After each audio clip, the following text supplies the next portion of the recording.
A Telltale Heart. True, nervous, very, very dreadfully nervous, I had been and am. But why will you say that I am mad? The disease has sharpened my senses, not destroyed, not dulled them. Above all, the sense of hearing acute. I heard all things in the heaven and the earth. I heard many things in hell. How then am I mad? Hearken and observe how healthily, how calmly I can tell you the whole story.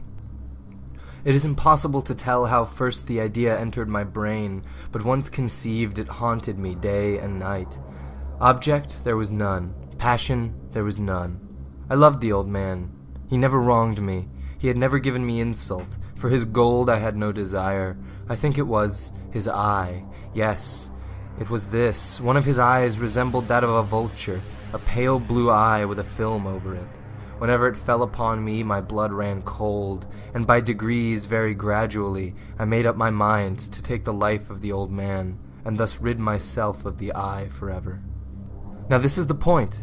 You fancy me mad. Madmen know nothing, but you should have seen me. You should have seen how wisely I proceeded, with what caution, with what foresight, with what dissimulation I went to work. I was never kinder to the old man than during the whole week before I killed him. Every night about midnight I turned the latch of his door and opened it, oh so gently, and then, when I made an opening sufficient for my head, I put in a dark lantern, all closed, so that no light shone out. And then I thrust in my head. Oh, you would have laughed to see how cunningly I thrust it in. I moved it slowly, very, very slowly, so that I might not disturb the old man's sleep.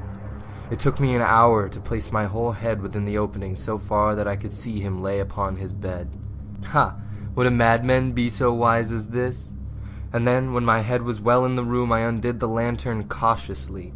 Oh, so cautiously. Cautiously, for the hinges creaked. I undid it just so much that a single thin ray fell upon the vulture eye. And I did this for 7 long nights. Every night, just at midnight. But I found the eye was always closed, and so it was impossible to do the work, for it was not the old man who vexed me, but his evil eye. And every morning when the day broke, I went boldly into the chamber and spoke courageously to him, calling him by name in a hearty tone, and inquiring how he had passed the night. So you see, he would have been a very profound old man indeed, to suspect that every night just at 12, I looked in upon him while he slept. Upon the 8th night I was more than usually cautious in opening the door. A watch's minute hand moves more quickly than did mine. Never before that night had I felt the extent of my own powers, my sagacity. I could scarcely contain my feelings of triumph. To think that I was there, opening the door, little by little, and he not even dreamed of my secret deeds or thoughts.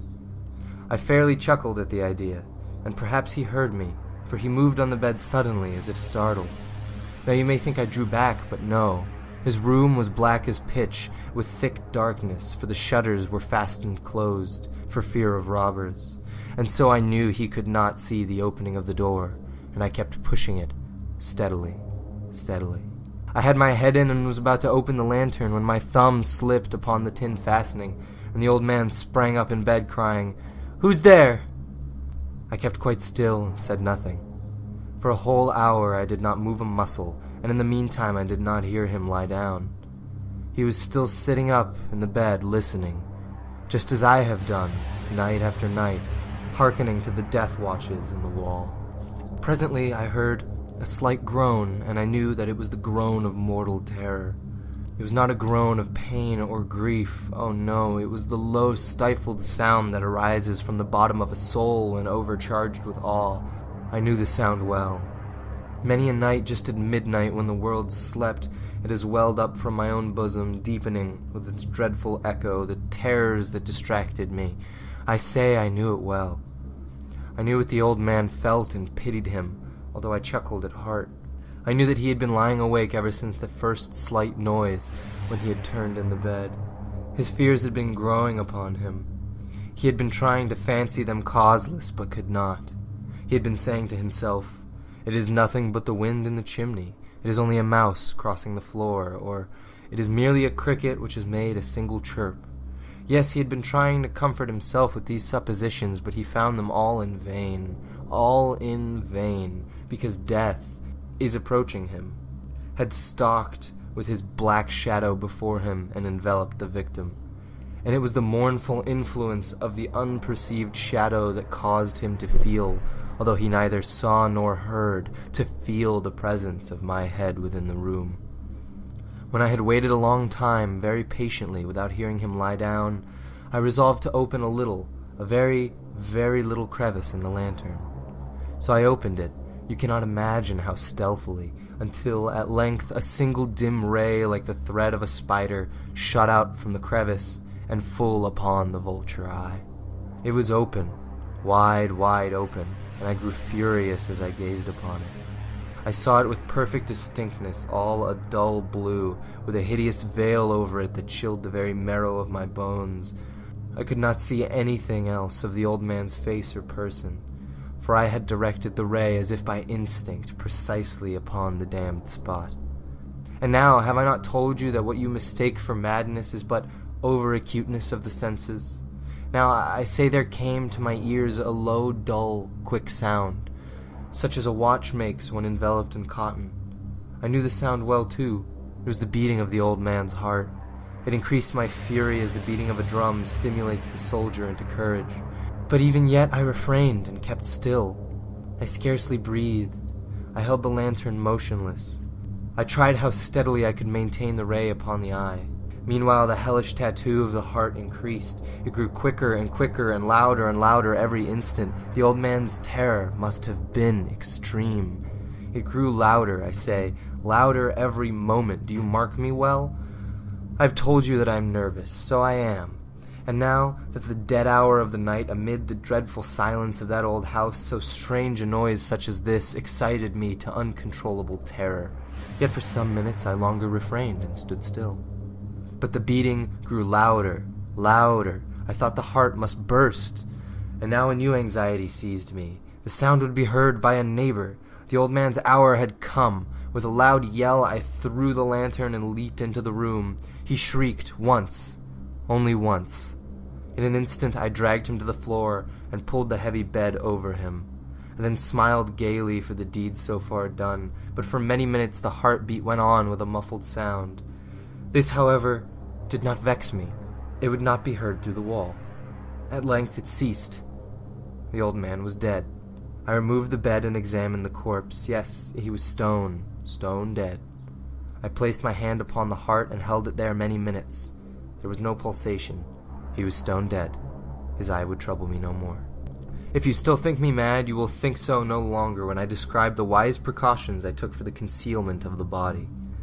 The night waned, and I worked hastily, but in silence. First of all, I dismembered the corpse. I cut off the head, and the arms, and the legs. I then took up 3 planks from the flooring of the chamber and deposited all between the scantlings. I then replaced the boards so cleverly, so cunningly, that no human eye, not even his, could have detected anything wrong. There was nothing to wash out, no stain of any kind, no blood spot, whatever. I had been too wary for that. A tub had caught it all. And when I made an end to these labors, it was 4 o'clock, still dark as midnight. As the bell sounded the hour, there came a knocking at the street door. I went and opened it with a light heart, for what had I now to fear? There entered 3 men who introduced themselves as officers of the police. A shriek had been heard by a neighbor during the night. Suspicion of foul play had been aroused. Information had been lodged at the police office, and they, the officers, had been dispatched to search the premises. I smiled, for what had I to fear? I bade the gentleman welcome. The shriek, I said, was in my own dream. The old man I mentioned was absent in the country. I took my visitors all over the house. I bade them search well. I led them at length to his chamber. I showed them all his treasures, secure, undisturbed. In the enthusiasm of my confidence, I brought chairs into the room and desired them here to rest from their fatigues, while I myself, with wild audacity of my perfect triumph, placed my own seat on the very spot beneath which I had reposed the corpse of the victim. The officers were satisfied. My manner had convinced them. I was singularly at ease. They sat, and while I answered cheerily, they chatted familiar things. but ere long I felt myself getting pale and wished them gone. My head ached, and I fancied a ringing in my ears, but still they sat and still chatted. The ringing became more distinct. It continued and became more distinct. I talked more freely to get rid of the feeling, but it continued and gained definiteness until at length I found that the noise was not within my ears. No doubt I grew very pale, but I talked more fluently and with a heightened voice, yet the sound increased. And what could I do? It was a low, dull, quick sound, much like a sound that a watch makes when enveloped in cotton. I gasped for breath, and yet the officers heard it not. I talked more quickly, more vehemently, but the noises steadily increased. Why would they not be gone? I paced the floor to and fro with heavy strides, as if excited to fury by the observation of the men, but the noise steadily increased. Oh God, what could I do? I foamed, I raved, I swore, I swung the chair upon which I was sitting and grated it upon the boards, but the noise arose over all and continually increased. It grew louder, louder, louder, and still the men chatted pleasantly and smiled. Was it possible they heard not? Almighty God, no, they heard, they suspected, they knew, and they were making a mockery of my horror. This I thought, and this I think, but anything was better than this agony, anything more tolerable than this derision. I could bear those hypocritical smiles no longer. I felt that I must scream or die, and now again, hark, louder, louder, louder. Villains, I shrieked, dissemble no more. I admit the deed, tear up the planks. Here is the beating of his hideous heart.